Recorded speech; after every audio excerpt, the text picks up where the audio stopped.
참 고민스러운 생각들이 있습니다.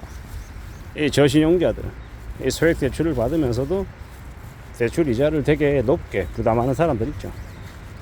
그런 사람들은 사실 신용도가 좋지 못하기 때문에 대출에 대한 연체도 있고 여러 가지에 좀 이제 좀 안타까운 모습들을 많이 내보였기 때문에, 그래서 이 금융권에서 1금융권에서 대출을 거절하고 2금융권으로 넘어가고, 그것마저도 안 되면 이 마이너 대출, 그리고 이제 카드론, 신용대출 이런 것들도 이제 사채 수준으로 이제 빌리게 되는 경우가 부지기수죠.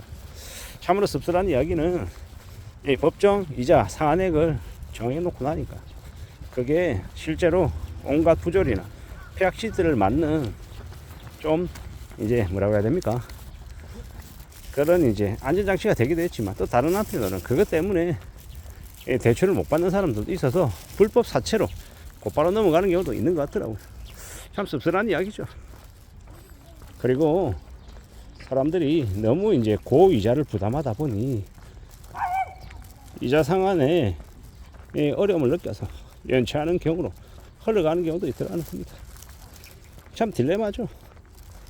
저신용자들에게 대출 금리를 낮춰준다라는 거, 그리고 애시당초 그들에게 대출해 준다라는 것 자체가 이 연체의 우려, 원금 상환을 받지 못할 그런 두려움, 리스크 이런 것들 때문에 못하는 것인데, 이걸 뭐 정치적으로 얘기하고 그냥 우리가 감성적으로 얘기해서 대출 이자를 낮춰줘야 된다, 대출을 해줘야 된다 이렇게 말하는 건 참 무책임한 얘기가 될 수도 있고 쉽지 않은 이야기죠. 다들 사람들의 생각이 다 나와 갖고 다들 성실하게 열심히 갚아 나간다라고 하면 그럴 수 있겠지만, 그러지 못하는 경우도 많더라는 거죠. 이게 어떻게 내다보고 어떻게 생각해야 되는 거지라는 고민들도 무지하게 많이 들더라는 거. 참으로 지금을 살아가는 중에 좀 더 냉정하게 내다봐야 될 것들도 많은 것 같습니다. 어떻게 해야 되나, 어떻게 살아가야 되나, 어떤 고민, 어떤 염려, 어떤 걱정 속에 지낼 수 있는 건가, 지내야 하는 건가 등등을 잘 생각하며 살아가야 될 것 같습니다. 산다라는 것 자체가 참으로 만만하지 않잖아요. 많이 두렵고 많이 빡빡하잖아요. 그러는 중에 또 지내야죠. 각오도 다져야 되고 힘도 더 길러야 되고 여러 가지들을 또 다듬어 내야 할 텐데, 두고 봐야 할 겁니다. 생각해야 할 겁니다. 좀 더 강해지고 좀 더 분발하고 좀 더 애쓸 생각도 해야 되고, 누가 뭐라 해도 자기의 삶을, 자신의 이제 상황을 해결하고 극복하고 또 남들에게 피해 주지 않으려고 애쓰는 그런 모습들이 더욱더 요구되는 것 같습니다. 워낙 이제 빚을 권하는 사회이고, 뭐 빚은 다 없는 사람이 없다 뭐 이렇게 말할 정도로 빚에 대해서 너무 좀 관대한 그런 분위기들도 분명히 있는 것 같습니다. 근데 잘 생각해야죠.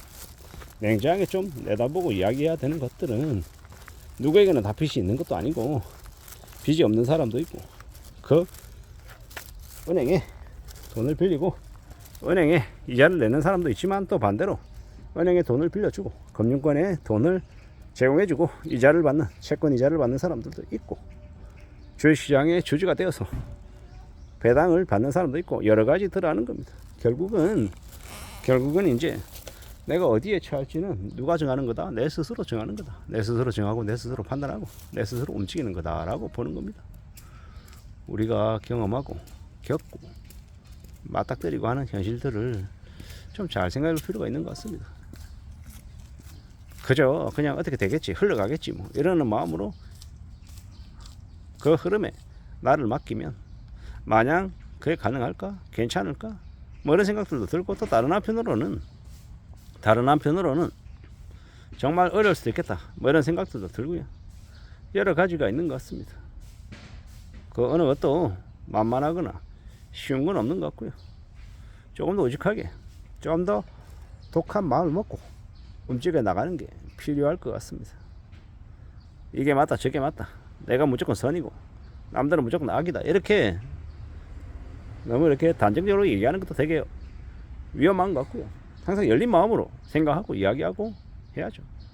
나는 무조건 맞다, 남은 무조건 틀리다, 이럴 수 없습니다. 내가 생각한 것들이 여지없이 깨질 수도 있고, 남들이 한 말이 훨씬 더 의미 있고 가치 있고 실제로 실현 가능한 이야기일 수도 있다라고 생각합니다.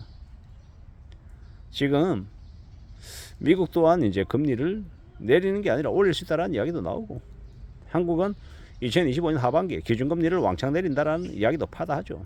그런데 그런 것과 이 시중에 대출 이자를 감당하는 사람들의 대출 이자 부담은요, 또 다른 이야기인 것 같습니다.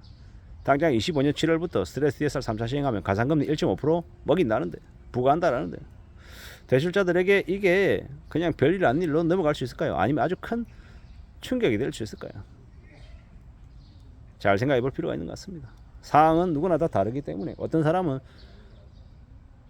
하반기가 되어서 주식시장이 좀 더 좋아져서 배당을 더 받을 것 같고 주가 시세 차익을 얻을 거라고 기대하는 사람도 있고, 또 어떤 사람들은 아니야, 경제가 더 안 좋아질 거야, 주식시장도 부동산 시장도 개박살 날 거야, 이렇게 생각하는 사람도 있고, 또 어떤 이들은 야, 그런 거 내가 관심 가질 여유가 없다, 내가 여차하면 내 자리가 뺏길 판인데 내가 무슨 주식시장 부동산 시장에 관심을 갖냐, 나는 당장 지금 생활비 벌기 위해서 어떻게든 열심히 일해야 되는 입장이고, 내 자리매김하기 위해서 내 앞에 주어져 있는 일을 정말 최선을 다해서 해내야 된다, 뭐 이렇게 생각하는 사람도 있을 거다라는 거죠. 여러 가지의 생각들, 여러 가지의 고민들 중에 우리가 지내고 있는 것 같습니다. 조금 더 우려스럽고, 조금 더 염려스럽고, 조금 더 고민이 될 겁니다. 어떻게 지내야 되겠습니까? 어떻게 살아가야 되겠습니까? 잘 따져보고, 잘 생각하고, 많은 것들을 다듬어 나가야겠죠. 그럴 필요가 있는 것 같습니다. 그래야 될 것 같습니다. 참으로 많은 고민들, 많은 생각들이 들 것인데, 좀 더 분발하고 좀 더 우직하게 지내는 게 좋지 않겠나라고 보는 겁니다. 어떻게든 살아가고 어떻게든 헤쳐나가야겠죠. 돈을 빌릴 곳이 자꾸 틀어막히고 이자 부담이 올라가고 원금 상환 압박도 받고 여러 가지가 불안하고 고민스럽고 힘들 겁니다. 되게 뻔하고 당연한 이야기인데, 이럴 때일수록 마음 단단히 먹고 마음 추스리고 어떻게든 조금 더 일할 궁리를 하는 게 필요한 것 같습니다. 제가 25년 직장생활을 하고 있다라고 말씀을 드리는데요, 대충 느낌이 오잖아요. 그 정도쯤 되면 제가 어떤 처지에 놓여 있고 어떤 일들을 겪었을지에 대해서 아마 저보다 연배가 훨씬 더 많으신 분들은 말하지 않아도 대충 아실 겁니다. 녹록지 않죠. 쉽지 않죠. 자리매김하고 버티고 견딘다라는 게 이 말처럼 쉬운 일이 아닌 것 같습니다. 월급요? 월급만 주면 감사하죠. 제때. 그게 지금의 현실이더라는 겁니다.